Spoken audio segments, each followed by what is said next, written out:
tawaf after she was purified. Shaykh, what are some of the other requirements of a tawaf? You mentioned purity, but what else do we have to keep in mind? Very important to remember covering the awrah. And particularly for men who are wearing those, ihram clothes. Al-izar around the waist and a towel on their shoulders. Many people take it easy and they forget, so that their izar would fall beneath or below their navel. This part is awrah, and they should maintain covering the awrah during all times, whether in tawaf or outside a tawaf. But specifically during tawaf, because a tawaf, once again, is exactly similar to as-salah.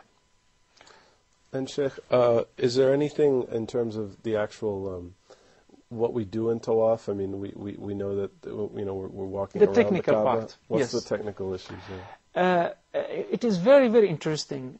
In the past, when people would go for Hajj and they have not seen even a movie or a show about Hajj, once they enter the masjid, they don't know where to begin from.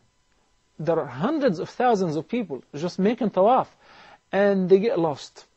So that's why we recommend, before going for Hajj, to watch this movie. And to know that the beginning point is the corner of the black stone. Why is it called so? Because there is a black stone, and this black stone came from heaven. That black stone is put in the corner, and this is your beginning point and your end point. So you begin from there, and you make 7 rounds. That's another requirement. And the 7 rounds have to be from outside the Kaaba, not from inside. If a person made 7 rounds except one step, the entire tawaf is invalid. If a person performed tawaf, but in 1 or 2 steps, or a few steps, he made it from inside the Kaaba, the tawaf is invalid. And I understand that you might ask, how would a person get to do tawaf inside the Kaaba? We normally see the door of the Kaaba always closed. If you look to this picture, you see there is an arch. This arch is surrounding an area. Normally the guards resist at that corner to the left side, resist against people who try to enter, and they think that they don't want to allow them to enter and pray in this area. Inside this arch, you read in books, people will tell you it is Hijr Ismail. This nomenclature is wrong. It's just called Al-Hijr or Al-Hatim.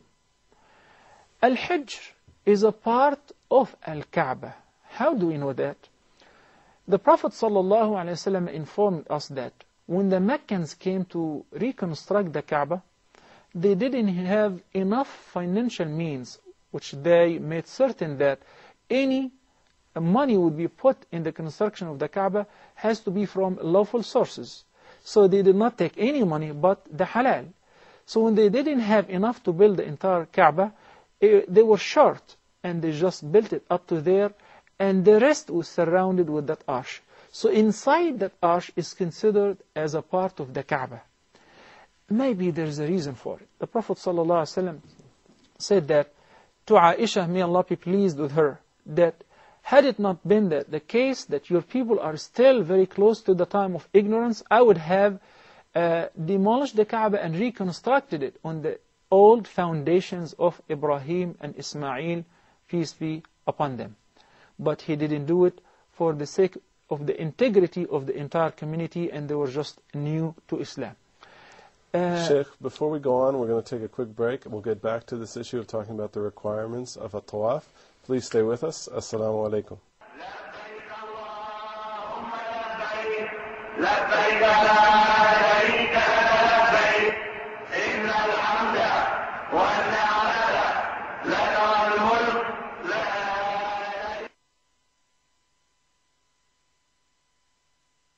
إِنَّ اللَّهَ عِندَهُ عِلْمُ السَّاعَةِ وَيُنَزِّلُ الْغَيْثَ وَيَعْلَمُ مَا فِي الْأَرْحَامِ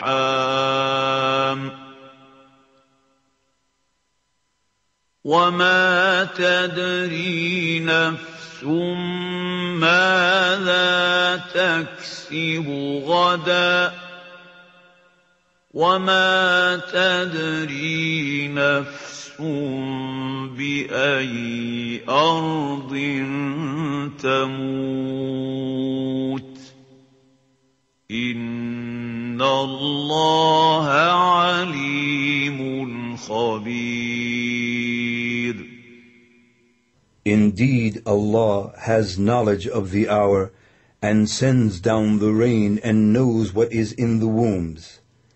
And no soul perceives what it will earn tomorrow, and no soul perceives in what land it will die. Indeed, Allah is all-knowing and well acquainted.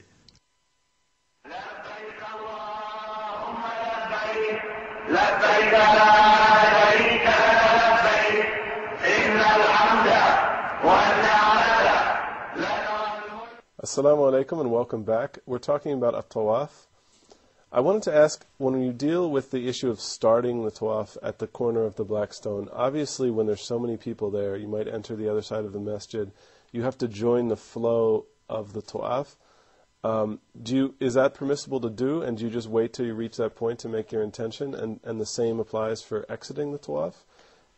Well, it varies from a time to another time. If a person is going to perform Umrah during summer where very few people are around, it's different. He or she might have an easy access to reach to the corner of the black stone right away and take a shortcut and begin from there. But in the condition of Hajj, the only choice is to go with the centrifugal force. By the meaning, you would just go with the flow until you get to the black stone corner or in line with it, then you would point by your hand, since you will not be able to reach it, especially during Hajj, and say, Bismillah, Allahu Akbar, then go on your way around the Kaaba 7 rounds.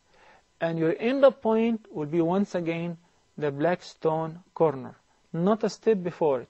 Then afterward, you prepare yourself not to go against the flow, rather to move with them until you move slowly and gradually outside until you exit. Sheikh, we have an illustration of the Kaaba.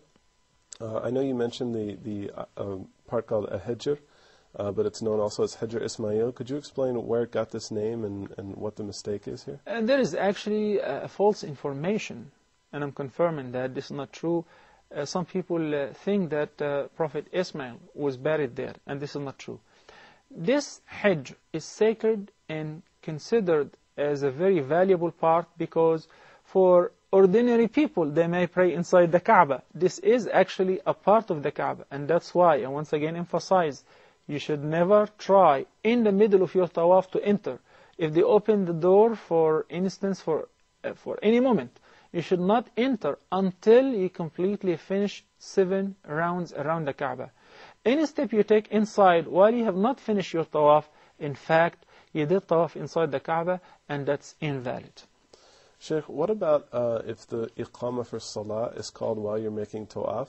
Do you stop and make salah and continue the tawaf? Do you have to begin again? Well, right away, once the iqamah has been called, wherever you are, you join the congregation and you pray. And once the salah is over, you resume from the same spot where you stopped at. Sheikh, what are some of the other recommended acts of making tawaf?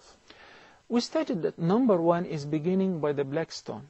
It is highly recommended not only to point, rather, but to touch, to kiss the black stone by your lips without making noise. And even to put your forehead and nose on it like you're in a state of sujood. The black stone is such a very precious stone. It came from paradise. As in a hadith that Abdullah ibn Abbas, may Allah be pleased with him, narrated that there is nothing on earth which is from heaven but this stone, this black stone. In another hadith, the Prophet ﷺ said that by Allah, on the Day of Judgment, this black stone would come with 2 eyes and a tongue to bear witness and to testify for the favor of those who received it by touching it or kissing the black stone. We have to verify some facts here. This black stone, as the Prophet ﷺ indicated in another hadith, came down from heaven, and it was whiter than the milk. But due to the sins of son of Adam and children of Adam, it turned darker,